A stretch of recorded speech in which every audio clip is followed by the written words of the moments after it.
الحمد للہ رب العالمین والعاقبۃ للمتقین والصلاة والسلام علی سید الانبیاء والمرسلین اما بعد فاعوذ باللہ من الشیطان الرجیم بسم اللہ الرحمن الرحیم کل متاع الدنیا قلیل صدق اللہ مولانا العلی العظیم۔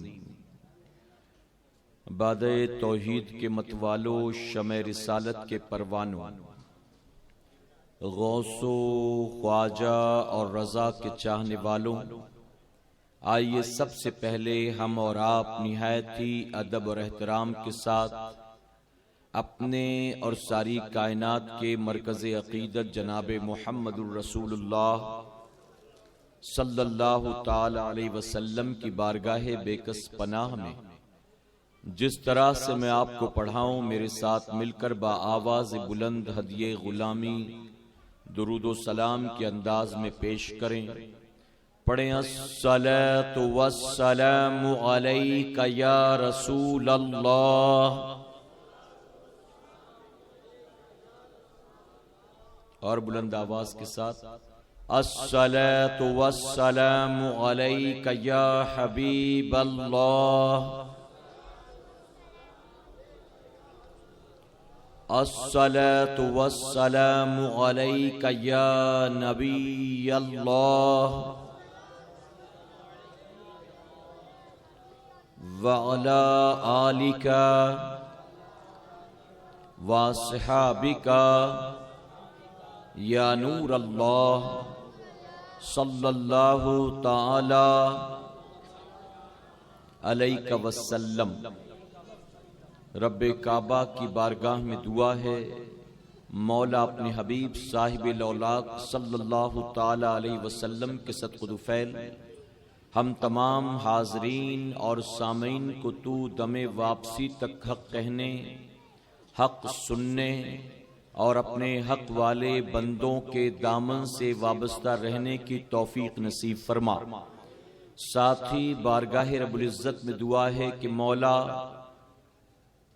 31 دسمبر کی رات دنیا بھر میں جو بھی خرافات ہوتے ہیں، ان تمام خرافات سے امت مسلمہ کے نوجوانوں کی حفاظت فرما، اور اس رات ہونے والے ہر حرام و ناجائز کام کے لیے ہم مسلمانوں کے دل میں نفرت پیدا فرما۔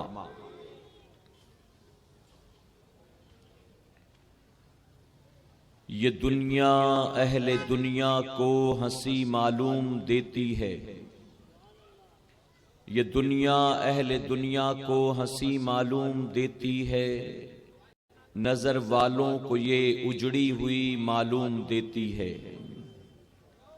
یہ دنیا اہل دنیا کو ہنسی معلوم دیتی ہے، نظر والوں کو یہ اجڑی ہوئی معلوم دیتی ہے، اور یہ کس نے کر دیا سب دوستوں سے مجھ کو بیگانہ، یہ کس نے کر دیا سب دوستوں سے مجھ کو بیگانہ، مجھے اب دوستی بھی دشمنی معلوم دیتی ہے، اور میں رونا اپنا روتا ہوں تو وہ ہنس ہنس کے سنتے ہیں، میں رونا اپنا روتا ہوں تو وہ ہنس ہنس کے سنتے ہیں، انہیں دل کی لگی ایک دل لگی معلوم دیتی ہے۔ میرے پیارے آقا علیہ الصلاۃ والتسلیم کے پیارے دیوانوں، بزم غوثیہ کمیٹی کے زیر اہتمام آج کی شب اس خوبصورت محفل کو منعقد کرنے کی جو سب سے بڑی وجہ ہے وہ یہ ہے کہ 31 دسمبر کی رات دنیا بھر میں جو کچھ بھی خرافات ہوتے ہیں، اللہ اور اس کے رسول صلی اللہ تعالی وسلم کی ناراضگی والے اور نافرمانی والے جو کام ہوتے ہیں، اس سے اپنی قوم کے نوجوانوں کو بچانا اور انہیں یہ بتانا کہ یہ چیزیں کتنی نقصان دہ ہیں۔ یقیناً رات کے مختصر سے وقت میں ہم نیو ایئر کے نام پر دوست احباب کے نام پر، پرانے سال کے جانے نئے سال کے آنے کے نام پر جو کچھ بھی کرتے ہیں، یقیناً وہ ساری کی ساری حرکتیں ایسی ہیں جو ہماری دنیا کے ساتھ ساتھ آخرت کو بھی برباد کرنے والی ہیں۔ اور مجھے افسوس ہے یہ کہتے ہوئے کہ 31 دسمبر کی رات دنیا جتنے بھی گناہ اور حرام کاریوں کے کام کرتی ہے، ان تمام کاموں میں ہماری قوم کے نوجوان بھی اکثریت کے اعتبار سے ملوث نظر آتے۔ تو آج کی یہ محفل اس رات کے آنے سے پہلے، اس رات کی آمد کے حوالے سے اور اس رات کے ہونے والے خرافات کے حوالے سے اور اس رات کے خرافات سے امت محمدیہ صلی اللہ علیہ وسلم کو روکنے کے حوالے سے منعقد کی گئی ہے۔ اور آج اسی کو پیش نظر رکھتے ہوئے جو میں نے موضوع منتخب کیا ہے وہ ہے دنیا کی حقیقت۔ یہ دنیا جس میں ہم اور آپ رہ رہے ہیں، صحیح معنوں میں اس کی حقیقت کیا ہے؟ رب تبارک تعالیٰ نے قرآن مقدس میں، حضور اکرم صلی اللہ علیہ وسلم نے حدیث مبارکہ میں، اور بزرگان دین نے اس کے حوالے سے کیا کچھ فرمایا ہے، آج کے اس اجتماع میں ہم اور آپ انشاءاللہ اس کے حوالے سے کچھ باتیں سماعت کریں گے۔ ایک مرتبہ محبت سے پورا مجمع درود شریف پڑھ لے۔ صلی اللہ علی النبی الامی وآلہ وصلی اللہ علیہ وسلم۔ صلاۃ و سلام علیک یا رسول اللہ صلی اللہ تعالی علیہ وسلم۔ میرے پیارے آقا علیہ الصلوۃ و تسلیم کے پیروانوں، آپ اگر قرآن مقدس کا جائزہ لیں یا کسی حافظ قرآن سے اگر آپ پوچھیں تو آپ کو پتہ چلے گا کہ قرآن مقدس میں 2-4 آیتیں نہیں بلکہ کئی مقامات پر رب تبارک تعالیٰ نے اس دنیا کی مذمت بیان فرمایا ہے اور اپنے بندوں کو اس بات کے لیے آگاہ کیا، اپنے بندوں کو تیار کیا، اپنے بندوں کو الرٹ کیا کہ اگر کوئی دنیا کی محبت میں الجھ گیا تو یقیناً اس کے ہاتھ نہ دنیا آنے والی ہے اور نہ آخرت آنے والی ہے۔ اسی طرح سے آپ 1,24,000 40,000 کم بیش انبیاء کو دیکھیں، اگر میں کہوں تو غلط نہیں ہوگا، تمام نبیوں نے جہاں اپنی اپنی امت کو بہت سی تعلیمات دی، وہیں پر یہ تعلیم سب سے اوپر تھی، اور وہ یہ تھی کہ انہوں نے اپنی امت کو اور اپنے دور کے انسانوں کو دنیا کی محبت سے بچنے کا پیغام دیا ہے۔ آپ امام الانبیاء کو دیکھیں، حضور اکرم صلی اللہ علیہ وسلم، بخاری شریف ہو، مسلم شریف ہو، ابو داؤد ہو، ترمذی شریف ہو، مشکات شریف ہو، ان تمام حدیثوں کی کتابوں میں آپ اٹھا کر دیکھیں تو حضور اکرم صلی اللہ علیہ وسلم بار بار اپنے امتیوں کو دنیا کی محبت سے بچنے کا حکم دیتے ہیں، دنیا کی لذت سے بچنے کا حکم دیتے ہیں، یہاں تک کہ آخرت کی یاد دلاتے ہیں۔ دنیا میں جو الجھا اس کے حوالے سے بنی اسرائیل کے لوگوں کے واقعات بیان کرتے ہیں، اور جو دنیا سے بچ کر اللہ اور اس کے رسول صلی اللہ علیہ وسلم کی رضا کے مطابق اپنی زندگی کو گزارے گا، اسے آخرت میں کیا انعام ملے گا، میرے آقا صلی اللہ علیہ وسلم اس کو بھی اپنے امتیوں کے سامنے بیان فرماتے۔ سیدنا نوح علیہ السلام سے جبرائیل علیہ السلام نے عرض کیا کہ اللہ کے نبی، اللہ نے آپ کو بہت لمبی عمر عطا فرمائی، آپ مجھے بتائیں کہ آپ نے اس دنیا کو کیسا پایا۔ سلیمان علیہ السلام سے سوال کرتے ہیں جبرائیل علیہ السلام کہ طویل عمر رب نے آپ کو عطا کیا، آپ مجھے بتائیں آپ نے اس دنیا کو کیسا پایا۔ تو سیدنا نوح علیہ السلام فرماتے ہیں کہ اے جبرائیل، میرے نزدیک یہ دنیا ایک سرائے کی مانند ہے جس کے 2 دروازے ہیں کہ میں ایک دروازے سے داخل ہوا اور دوسرے دروازے سے باہر نکل گیا۔ ایک طویل عمر پانے کے باوجود فرماتے ہیں کہ دنیا میرے لیے سرائے کے سوا کوئی اور حیثیت نہیں رکھتی ہے۔ یعنی اس سرائے میں جب میں آیا، اس مسافر خانے میں جب میں آیا تو یہ سوچ کر نہیں آیا کہ مجھے یہاں رہنا ہے ہمیشہ کے لیے، بلکہ میں نے یہ سوچا کہ میں ایک مسافر ہوں، بس کچھ دیر آرام کے لیے ٹھہرا، ایک رات آرام کے لیے ٹھہرا، اور پھر مجھے یہاں سے گزر جانا ہے۔ آپ نے گویا دنیا کے حوالے سے یہ بیان فرمایا۔ اسی طرح سے حضرت سلیمان علیہ السلام، جنہیں رب نے نبوت کے ساتھ ساتھ بادشاہت عطا فرمایا، وہ سلیمان علیہ السلام جن کو اللہ نے ایک شہر کا، ایک ملک کا بادشاہ نہیں بنایا، بلکہ پوری زمین کا اللہ نے جنہیں بادشاہ بنایا ہے، پوری زمین کا۔ آپ جانتے تاریخ میں 4 بادشاہ ایسے گزرے جن کی حکومت پوری روئے زمین پر تھی، 4 بادشاہ۔ ان میں 2 مسلمان تھے اور 2 کافر تھے، 2 مومن تھے، 2 کافر تھے۔ کون ہیں وہ 2؟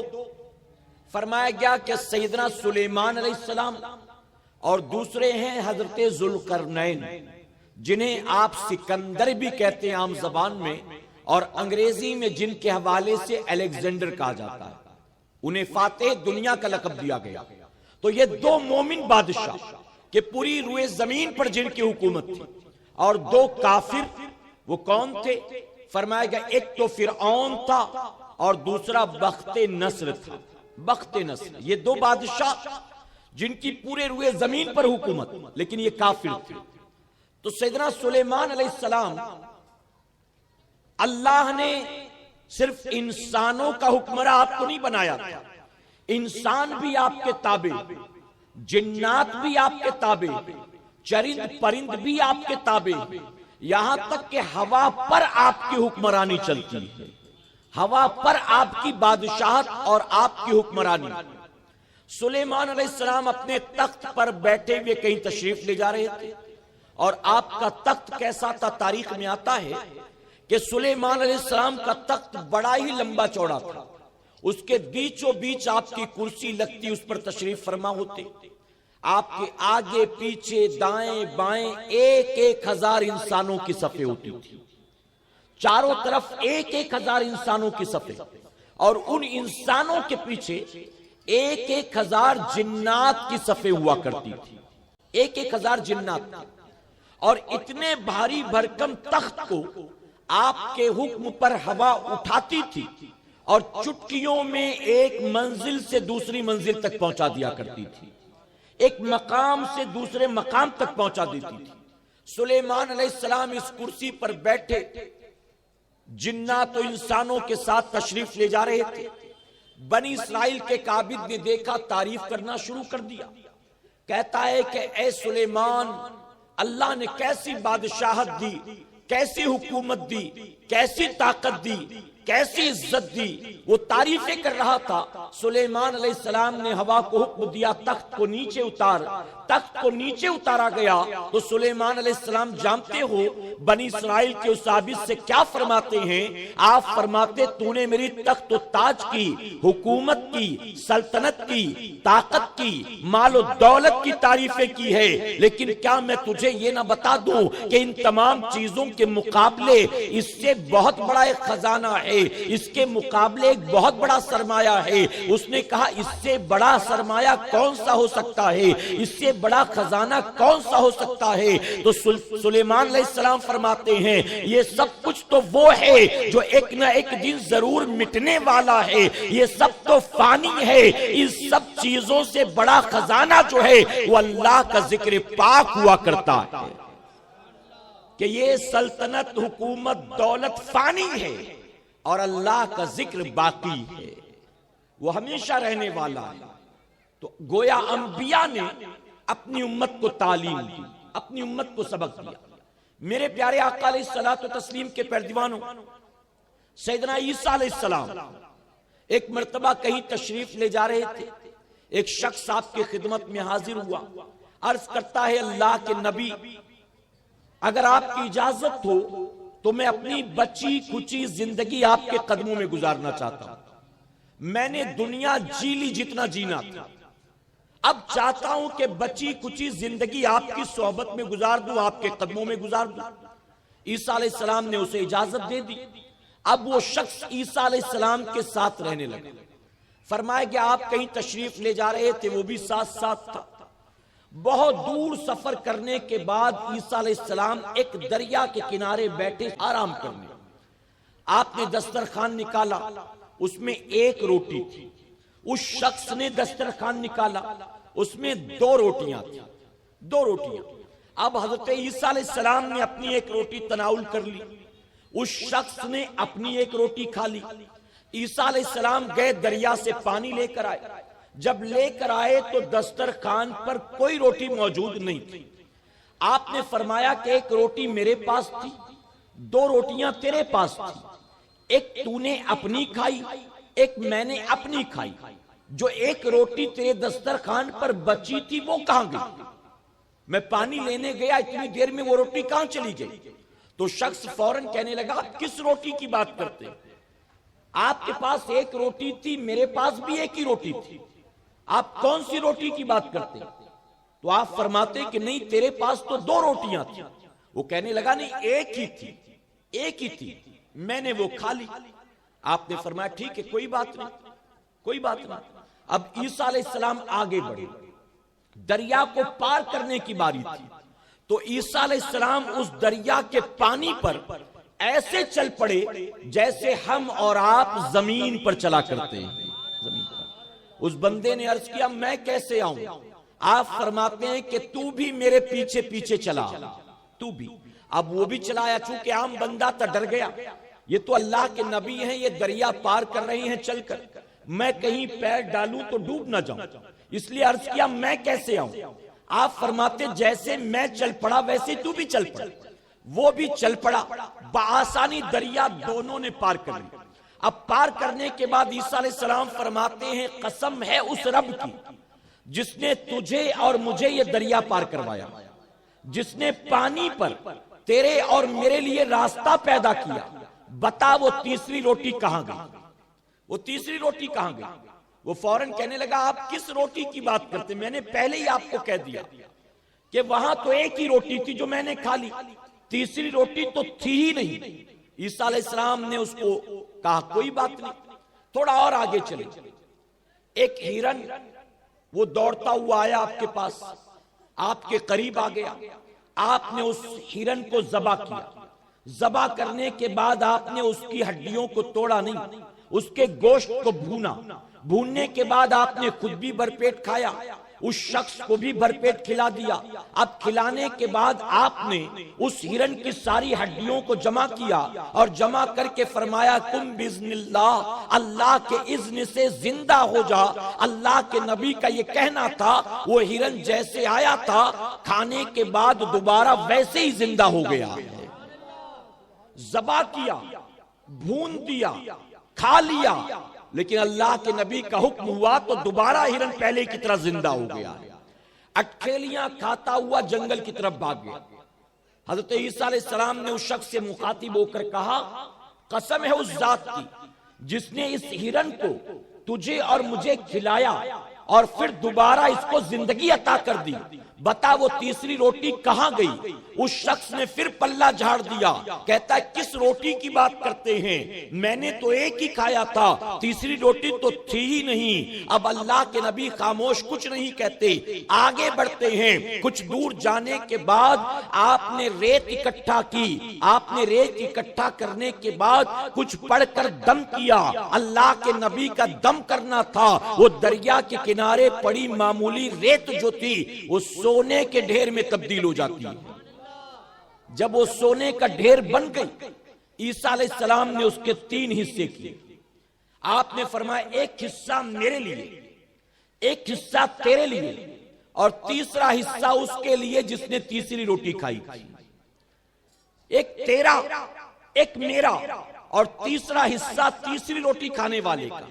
اب فوراً وہ شخص روک نہ سکا اپنے آپ کو اور کہتا ہے کہ حضور مجھے معاف کر دیں، شروع سے لے کر اب تک میں آپ سے جھوٹ بول رہا تھا، اب میں صحیح صحیح قبول کرتا ہوں، مجھ سے غلطی ہو گئی، وہ تیسری روٹی میں نے ہی کھائی تھی، تیسری روٹی میں نے کھائی تھی۔ اللہ کے نبی نے کہا کہ سن، تو اگرچہ میرے ساتھ ہے لیکن اب بھی تیرے دل سے دنیا کی محبت نہیں نکلی ہے، اور جس کے دل میں دنیا کی محبت ہو وہ میرے ساتھ نہیں رہ سکتا۔ عیسیٰ علیہ السلام فرماتے ہیں کہ ایک دل جیسے آگ اور پانی ایک جگہ ساتھ جمع نہیں ہو سکتے، اسی طرح ایک دل میں آخرت اور دنیا کی محبت ساتھ جمع نہیں ہو سکتی۔ یا تو آخرت کی محبت ہوگی یا تو دنیا کی محبت ہوگی۔ کوئی کہے کہ محبت تو آخرت کی ہے لیکن دامن بھی دنیا کا پکڑ رکھا، تو یہ ہو ہی نہیں سکتا۔ آگ اور پانی ایک جگہ جمع نہیں ہو سکتے، اسی طرح دنیا اور آخرت دونوں محبتیں ایک دل میں جمع نہیں ہو سکتی۔ آپ فرماتے رہنا تو میرے ساتھ چاہتا ہے لیکن اب بھی تیرے دل میں دنیا کی محبت ہے، تو میرے ساتھ رہنے کے لائق نہیں ہے۔ یہ تو تیسرا حصہ بھی لے لے، اپنا حصہ بھی لے لے، میرا حصہ بھی لے لے، اب میں تجھے اپنے ساتھ نہیں رکھتا۔ یہ کہہ کر سارا مال آپ نے اس کے حوالے کر دیا۔ اللہ کے نبی اسے چھوڑ کر چلے گئے۔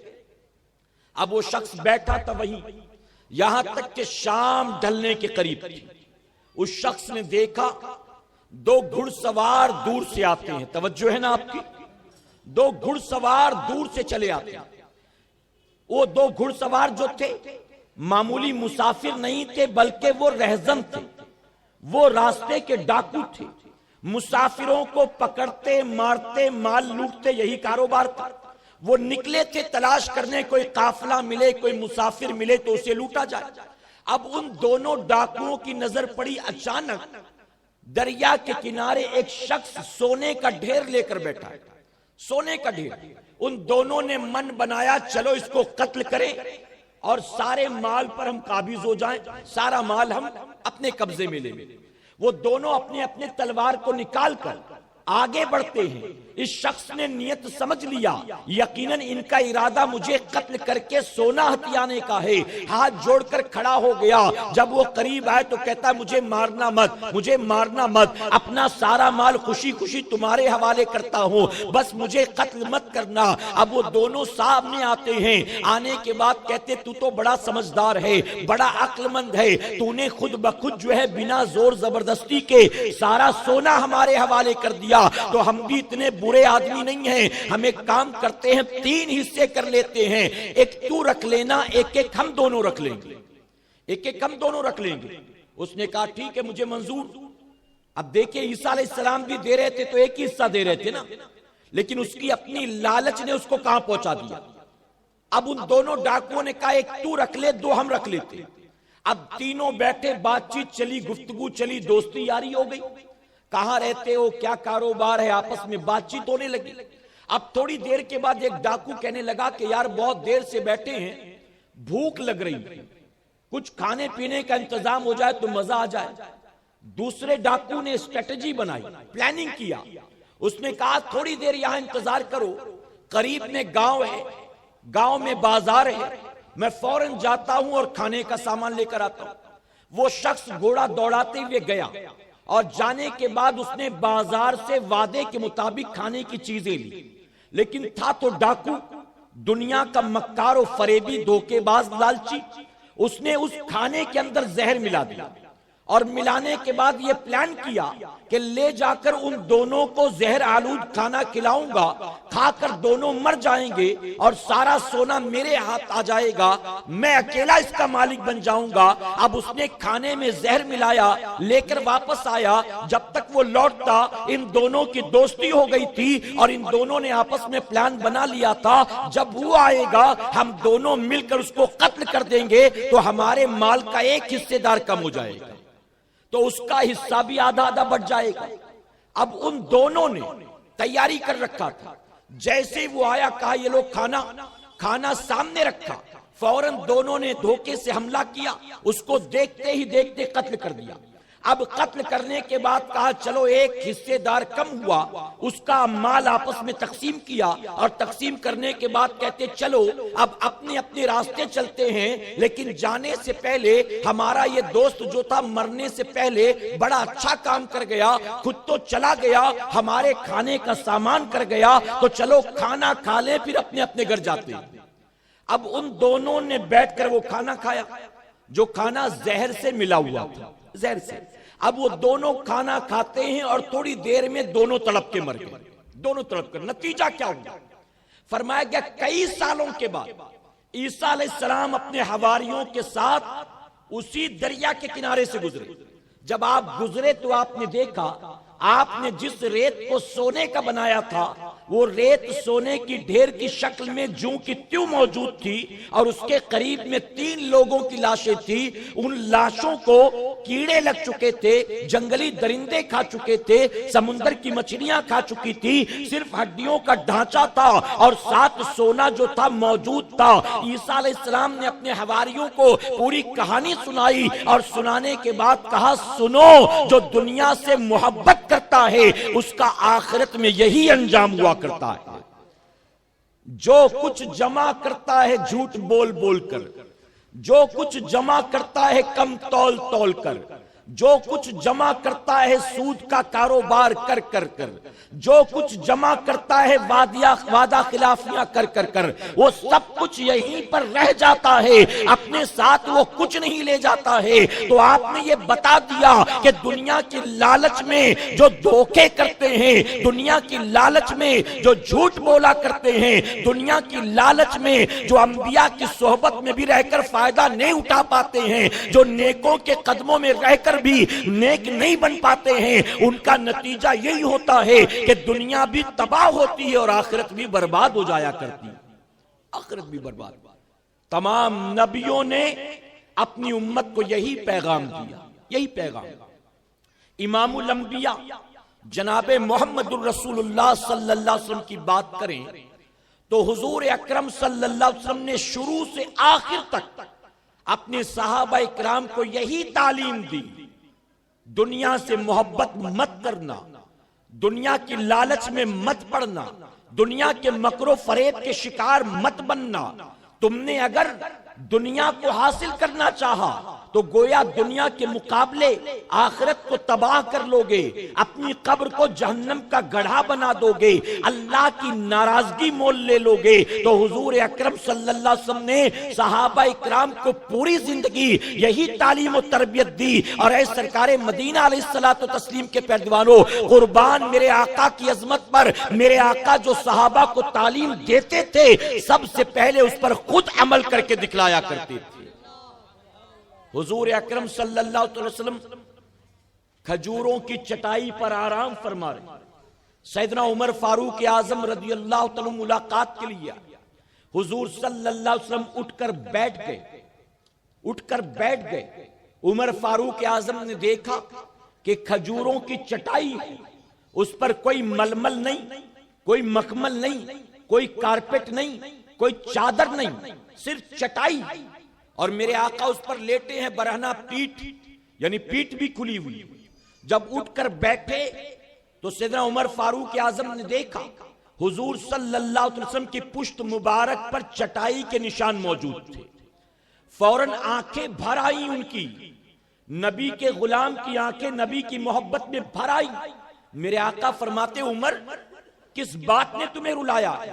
عرض کرتے یا رسول اللہ صلی اللہ علیہ وسلم, قیصر و کسرا کے بادشاہ, روم اور فارس کے بادشاہ, آگ اور بتوں کے پجاری, چاند سورج کے پجاری, ناحق لوگ اللہ اور اس کے رسول کے باغی نرم بستروں پر سویا کرتے ہیں, آرام دہ کمروں میں سویا کرتے ہیں. اور وہ آقا جن کے صدقے میں رب نے ساری کائنات کو پیدا کیا ہے وہ اس ننگی چٹائی پر لیٹتے ہیں, آپ کی پشت مبارک پر اس کے نشان بن جاتے ہیں. اے آقا مجھے اس بات نے رلایا ہے, اے آقا کیا وہ آپ سے بہتر ہیں, کیا وہ آپ سے اچھے ہیں؟ انہیں تو نرم بستر ملے اور میرا آقا میرا نبی اس چٹائی پر لیٹے. آقا مسکرا کر فرماتے ہیں اے عمر افسوس کرنے کی بات نہیں ہے, اللہ نے ان کے مقدر میں دنیا کا آرام لکھا ہے اور ہماری قسمت میں آخرت کا آرام لکھا ہے.